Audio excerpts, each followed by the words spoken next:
अमेरिकी सदर की इसराइल को ईरान पर बमबारी रोकने की वार्निंग। इसराइल ईरान पर बमबारी से बाज रहे। इसराइल फौरी तौर पर अपने पायलट्स को वापस घर बुला ले। इसराइल ने अब ईरान पर बम गिराए तो ये मुआहदे की बड़ी खिलाफवर्जी होगी। अमेरिकी सदर डोनाल्ड ट्रंप की नेटो समिट के लिए रवानगी से पहले गुफ्तगू। कहा कि मुझे ये पसंद नहीं आया कि इसराइल ने जंगबंदी पर रजामंदी के फौरन बाद हमले किए। ईरान पर हमले करने पर इसराइल से बहुत खफा हूँ। इसराइल को अब तहम्मुल का मुजाहरा करना होगा।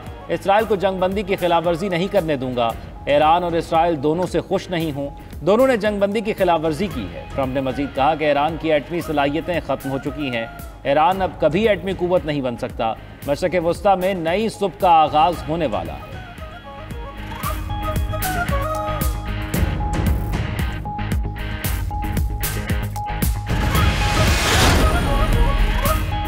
इसराइल की जंगबंदी मुआहिदे की खिलाफवर्जी। इसराइली तैयारों का ईरानी दारुल हुकूमत तेहरान में हमला। तेहरान के कई इलाकों में धमाके सुने गए। इसराइली हुकाम का कहना है कि इसराइली फ़ज़ाइया ने तेहरान के करीब रडार को निशाना बनाया। इसराइली वज़ीर दिफा का कहना है कि जंगबंदी होने के बाद ईरान ने बैलिस्टिक मिसाइल दागा है जिसे गिरा दिया गया। ईरान को भरपूर जवाब देंगे। फौज को सख्त कार्रवाई का हुक्म दे दिया है। तेहरान के कल्ब पर शिद्दत के साथ हमले किए जाएंगे। इसराइली फौज ने अपने अवाम को फौरी तौर पर महफूज मकामात पर चले जाने की हिदायत भी कर दी। ईरान ने इसराइल के इल्जामात और मिसाइल दागने की तरदीद कर दी। ईरानी सुप्रीम कौंसिल का कहना है कि सीज़ फायर के बाद जंगबंदी की खिलाफ वर्जी नहीं की गई। इसराइल का इल्जाम झूठ पर मबनी है।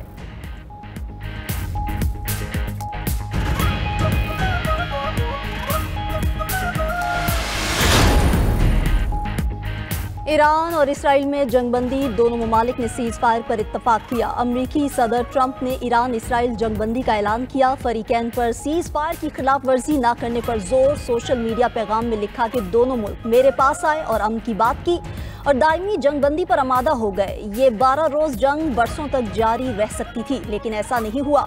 दोनों मुल्क अमन के रास्ते पर चलेंगे तो बहुत कुछ हासिल करेंगे। दोनों का मुस्तकबिल लामहदूद और शानदार है। इसराइली वज़ीर आज़म नेतन्याहू ने ट्रंप की जंगबंदी की तजवीज़ कबूल की। कहा ईरान के खिलाफ जंग के तमाम अहदाफ हासिल कर लिए हैं। ईरानी फौज के मुताबिक मकामी वक्त के मुताबिक सुबह 7:30 पर सीज़ फायर पर अमल दरामद शुरू किया। इसराइल को 12 घंटे बाद यानी शाम 4 बजे से सीज़ फायर में शामिल होना है। ईरान किसी जारहियत के सामने सर नहीं झुकाएगा। हमने किसी को नुकसान नहीं पहुंचाया। हमारे खिलाफ जारहियत पर भरपूर जवाब दिया, आगे भी देंगे। ईरानी सुप्रीम लीडर आयतुल्लाह खामनाई का पैगाम। ईरानी आर्मी चीफ अमीर हातमी ने कहा, ईरानी कौम को जीत पर मुबारक हो। हम फतह के लिए लड़े, शहादत को बहुत बड़ी नेमत समझते हैं। ईरानी वजीर खारजा अब्बास इराक्ची का कहना है कि दुश्मन के हमलों का जवाब देने के लिए अफवाज आखिरी लम्हे तक सरगर्म रही। ईरानी कौम अपनी अफवाज की कुर्बानियों पर फख्र करती है। ईरान की आला कौमी सलामती कौंसिल ने इसराइल के साथ सीज़ फायर पर बाज़ाब्ता रजामंदी जाहिर कर दी। इत्तफाक राय को कौमी फैसला करार दिया। उधर ईरान में शहरी जश्न मनाते हुए सड़कों पर निकल आए और खुशी का इजहार किया।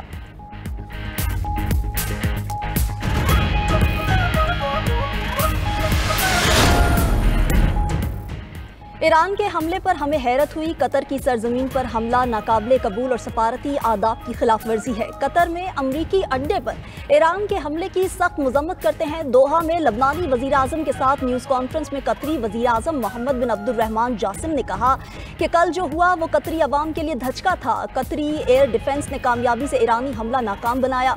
हमारी अफवाज कतर की खुद मुख्तारी की हिफाजत कर सकती हैं। ईरान इसराइल तनाज़े का सफारती हल चाहते हैं।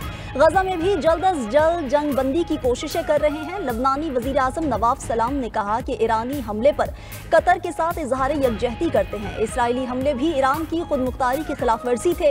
ईरानी खुद मुख्तारी को किसी सूरत नुकसान नहीं होना चाहिए।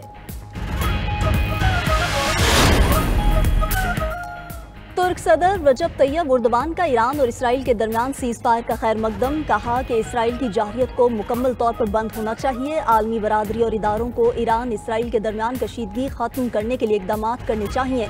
2026 में नेटो समिट की मेज़बानी करना चाहते हैं। चीन वजारत खारजा का भी जंगबंदी का खैर मकदम। कहा कि ईरान इसराइल जंगबंदी के मकासद जल्द हासिल होने की उम्मीद है। मशरिक़ वस्ता में अमन व इस्तेहकाम के लिए आलमी बरादरी के साथ काम करने के ख्वाह हैं।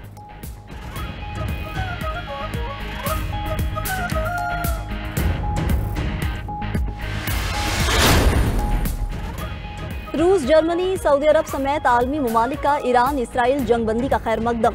सऊदी अरब ने जंग बंदी के लिए ट्रंप की कोशिशों को सराहा। बयान में कहा कि फरीकैन कशीदगी में कमी के लिए सीज़फायर पर संजीदगी से अमल दरामद करें और आइंदा ताकत के इस्तेमाल से गुरेज करें। रूसी वजीर खारजा सरगई लारोफ ने कहा कि सीज़फायर का फैसला खुशाइंद है, लेकिन सीज़फायर की पायदारी पर राय देना कबल अज़ वक्त होगा क्योंकि ज़मीनी सूरत हाल अब भी गैर यकीनी है। जर्मन चांसलर और फ्रांसीसी वजीर खारजा का भी सीज़फायर का खैर मकदम, ईरान को दोबारा मुज़ाकरात की मेज़ पर आने का मशवरा।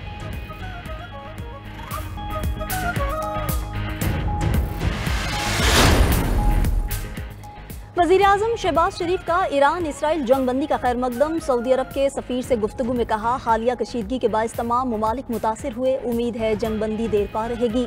मशरिक़ वस्ता में क़याम अमन के लिए पाकिस्तान ने हमेशा बातचीत और सफारतकारी पर जोर दिया। ख़ित्ते में अमन के लिए सऊदी अरब के साथ मिलकर काम करते रहेंगे। कतर के सफ़ीर अली मुबारक अली की भी वज़ीर-ए-आज़म से मुलाकात। मशरिक़ वस्ता की सूरत हाल पर तबादला ख्याल। शहबाज शरीफ ने अमीर कतर और अवाम से इज़हार यकजहती किया। वज़ीर-ए-आज़म से चीन के सफ़ीर जांग जेडोंग की भी मुलाकात। ईरान इसराइल तनाज़ुर और इलाकाई सलामती पर बात हुई। चीनी सफ़ीर ने अमन के लिए पाकिस्तान के किरदार को सराहा। शहबाज शरीफ ने मईशत की बहाली के लिए चीन की माली और इक़्तिसादी इमदाद पर शुक्रिया अदा किया।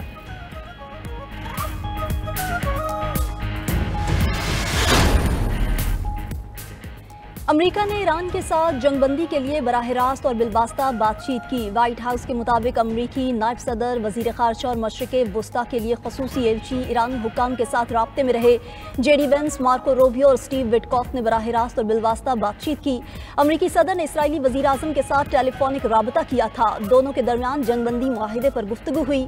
ट्रंप ने अमीर कतर को बताया कि इसराइल जंगबंदी के लिए तैयार है, आप ईरान को राजी करें। उधर अमरीकी नायब सदर जेडी वेंस कहते हैं 12 रोज़ा जंग का खात्मा ईरानी जौहरी प्रोग्राम का खात्मा है। ईरान जौहरी हथियार रखने के बहुत करीब था, हमने उसे तबाह कर दिया। अगर ईरान ने दोबारा जौहरी हथियार बनाना चाहा तो निपटेंगे।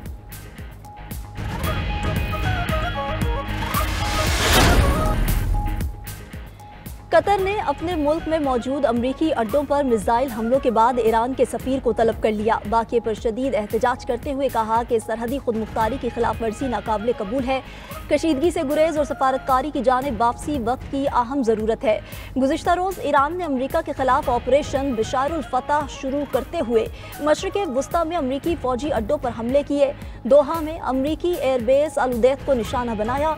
ईरान ने इराक में भी 4 फ़ौजी अड्डों को निशाना बनाया। ऐन उल असद एयरबेस, ताजी मिलिट्री बेस और इमाम अली एयरबेस पर हमले किए गए, कोई जानी नुकसान नहीं हुआ। ईरान और इसराइल के दरमियान जंगबंदी के बाद मशरिक़ वस्ता की फ़ज़ाई हदूद बहाल। कतर और मुत्तहिदा अमारात ने फ़्लाइट ऑपरेशन बहाल कर दिए। यूएई, कुवैत और बहरीन ने भी अपनी फ़ज़ाई हदूद खोल दी हैं। मुसाफिरों को एयरलाइन से ताज़ा तरीन मालूमात हासिल करने की हिदायत जारी। एविएशन हुक्काम और एयरलाइन सूरत हाल पर मुसलसल नज़र रखे हुए हैं। उधर इसराइल ने भी अपनी फ़ज़ाई हदूद खोलने का ऐलान कर दिया।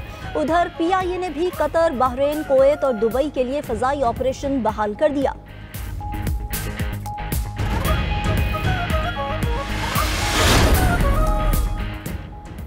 ईरान इसराइल जंगबंदी के बाद मार्केट में ज़बरदस्त तेज़ी। पाकिस्तान स्टॉक एक्सचेंज में कारोबार के इख्तिताम पर इंडेक्स में 6079 पॉइंट्स का इजाफा। मार्केट में 6 नफसियाती हदें बहाल हो गईं।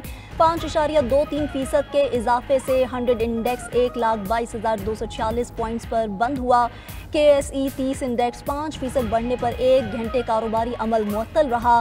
सीमेंट, केमिकल, बैंकिंग, फर्टिलाइजर समेत तमाम सेक्टर्स में कारोबार का मुस्बत रुझान रहा।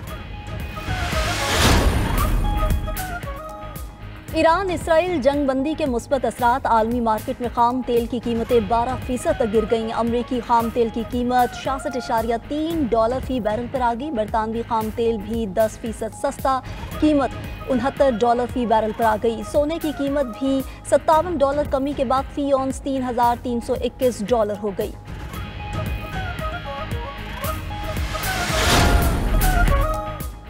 बानी पीटीआई ने हुक्म दिया तो खैबर पख्तूनख्वा की असेंबली तहलील कर देंगे। चेयरमैन पीटीआई बैरिस्टर गौहर का ऐलान। कहते हैं खैबर पख्तूनख्वा का बजट पास नहीं हुआ, ये बानी पीटीआई की असेंबली है, वो जैसे कहेंगे वैसा होगा। बानी पीटीआई को बड़े बड़े माइनस करना चाहते थे मगर वो नहीं कर सके। बैरिस्टर सलमान अकरम राजा ने कहा कि बानी पीटीआई से मुलाकातें न कराना सोची समझी मंसूबाबंदी है। लाहौर में बानी चेयरमैन की जमानत मनसूख होने पर अफसोस है, फैसले के खिलाफ सुप्रीम कोर्ट जाएंगे। अलीमा खान बोली, पता नहीं खैबर पख्तूनख्वा हुकूमत को बजट पास करने की क्या जल्दी थी। बजट को पास करने के लिए 2 दिन बानी चेयरमैन का इंतजार नहीं किया गया। हैरान हूं कि PKMPAs ने इस पर बहस भी नहीं की।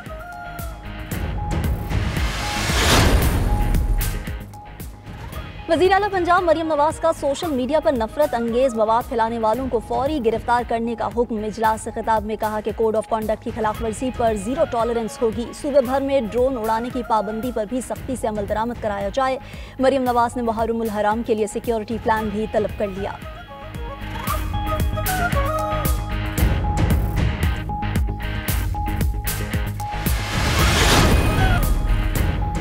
भारतीय आबी जारहियत खित्ते के लिए खतरा। भारत की गंगा मुआहिदा मुअत्तल करके बांग्लादेश का पानी रोकने की तैयारी। भारत के एकतरफा फैसले पर बांग्लादेश का तशवीश का इजहार। भारतीय आबी जारहियत जनूबी एशिया में नए बहरान को जन्म दे सकती है।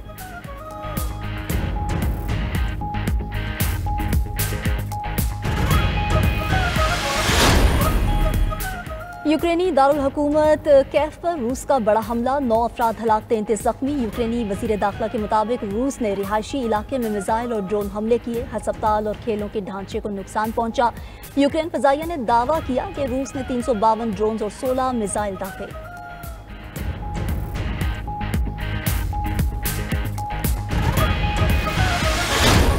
और रूसी टेनिस स्टार अलेक्जेंडर बॉबलिक ने हॉले टेनिस का टाइटल जीत लिया है। फाइनल में अलेक्जेंडर बॉबलिक ने पहली बार आलमी नंबर 1 डैनियल मेदवेदेव को शिकस्त देकर कामयाबी समेटी। उनकी कामयाबी का स्कोर 6-3 और 7-6 रहा।